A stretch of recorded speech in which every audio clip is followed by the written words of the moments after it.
The makers of Hellbros watches present Quick as a Flash. Time to wind up your mind with Hellbros.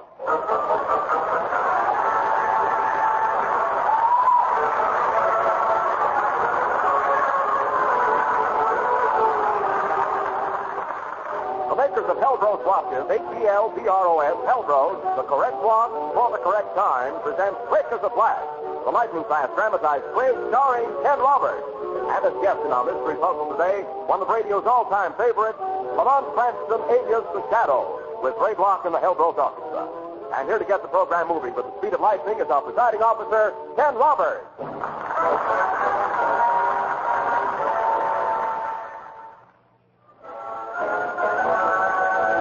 Now for our big race, the Hellbros Derby. We've already tested our guests on their ability to recognize famous events, stories, movies, and personalities, no matter how disguised. And now we test their powers of observation and deduction. We do this with a puzzle in crime, in which we ask an outstanding radio star to set the stage for us. Today we've invited Brett Morrison, known to you all as Lamont Cranston, alias The Shadow. The contestant who was first to come up with the criminal, and with the reason Cranston knew that person was the criminal, will be awarded $101. And now it is my great pleasure to introduce... Who knows what evil lurks in the hearts of men? The Shadow knows.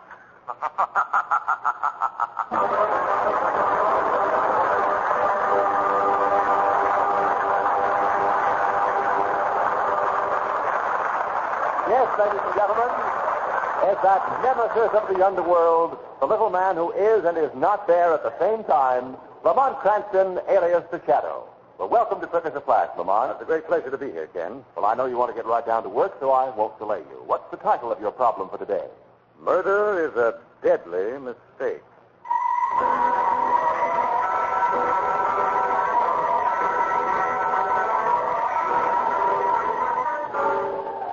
I call this story Murder is a Deadly Mistake because it best describes how I became involved in the case. It was all on account of a switchboard operator's error. On Friday the 13th, around 5 o'clock in the morning, my phone began to ring. Naturally, I was a little annoyed as I picked up the receiver. Hello. Hiya, Bobby. When are we going to get together? Oh, haven't you anything better to do than call people in the middle of the night? Oh, now, Bobby, you don't want to take that attitude. Who is this? Georgie Mendoza. Who? Georgie Mendoza. You've got the wrong number, mister. I don't know anyone by that name. Come on, Bobby. That's no way to talk to your old roommate. My old roommate? Yes. Don't you remember the good old days we spent together at Ossining on the Hudson? What are you talking about? I don't blame you for wanting to forget him. They tell me you're a big dealer now. Look, Mendoza, you're making a mistake. Sure. Listen, Bobby, I'm a little short of cash. You suppose you could dig me up $5 grand for me in the next 24 hours? I'm staying at the Glenview apartment. Who do you think you're talking to, Mendoza? Convict 84726, also known as Leon Cranston. Cranston? My name happens to be Cranston with a T. What? You heard me. The operator must have got me the wrong number. Obviously. Okay, fella. Forget it. I don't know, Mendoza. I've got a pretty good memory. I said forget it. Just a gag among friends. If you're smart, you won't try to horn in on it.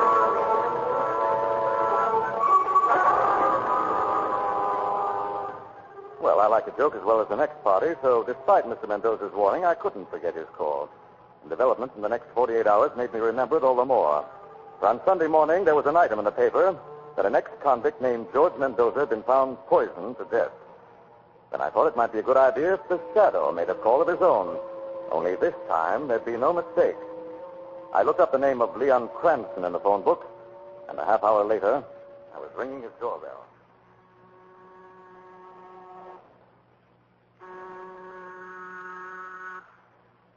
All right, just a second. I'm coming. What the... Alice, Yes, dear. did you hear the doorbell ring? Yeah. Who is it, Leon? That's just it. There's no one here. What? Oh, that's impossible. Well, look.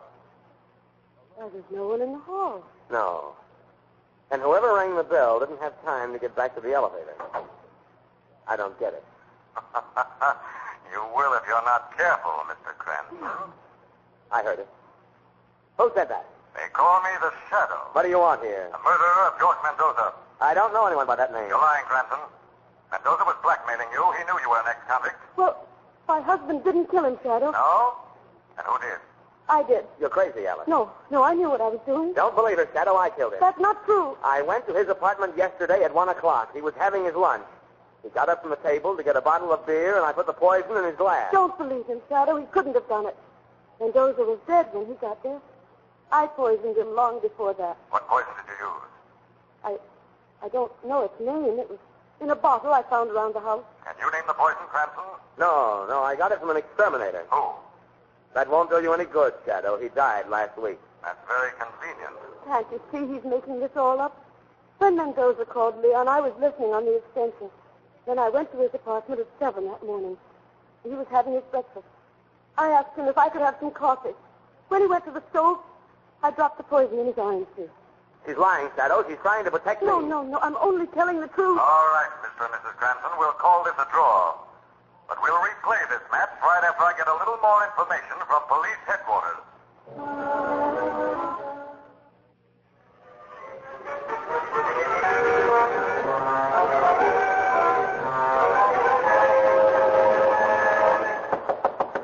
Come in. Oh, hi, Lamont. Hello, Sergeant. How are things? Couldn't have better. What brings you down here? Oh, curiosity. I was wondering how you were making out with that Mendoza killing. Oh, that's in the bag. What? Sure, we picked up the killer 15 minutes ago. Well, who was it? I'll show you. Stevens, will you call friend in? Hey, go on me, you big ape. Get quiet, Brooks. Lamont, here's the boy I was telling you about. His name is Walter Brooks. He killed George Mendoza. I did not. He was blackmailing you, wasn't he? That doesn't mean anything. I wasn't the only sucker on his list. Oh, but they had an appointment with him at 5:30 yesterday. I told you I didn't keep it. Don't give me that.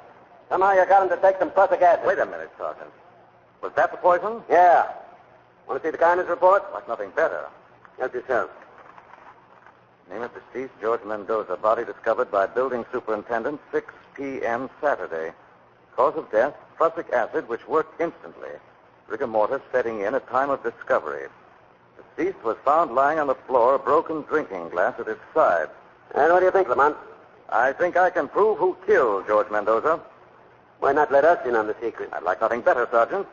But suppose we give our quick as a flash contestants a try at it first. Well, there you have it, ladies and gentlemen. The first contestant who wants to try is Phil Hayden. And remember, Mr. Hayden, you must tell us which of these suspects you think committed the murder and how Lamont Cranston knew it. I think that George Brooks did commit the murder. And why do you think so, Mr. Hayden? Well, because the interval between the time of the supposed taking of the poison and the finding of the body.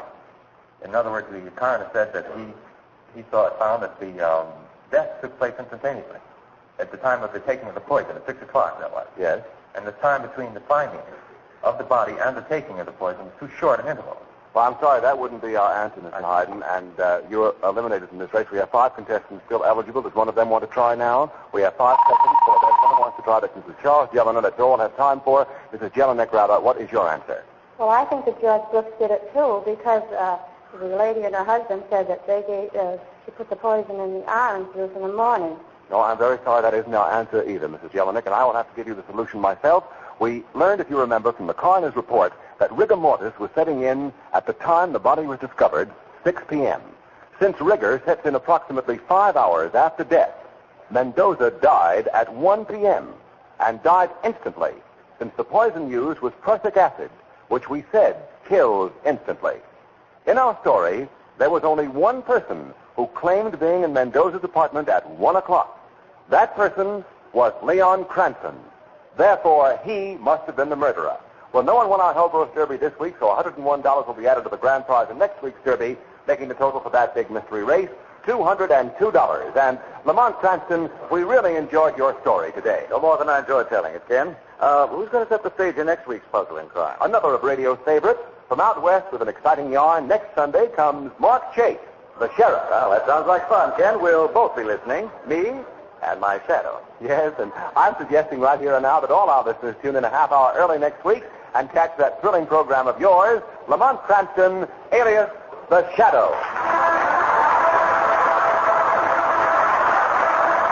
Richard Supplies is produced by Proctor Lewis, written by Gene Wang, directed by Richard Lewis. Red Cross carries on for veterans, for military hospitals, for all communities in time of disaster. You can help by giving generously now.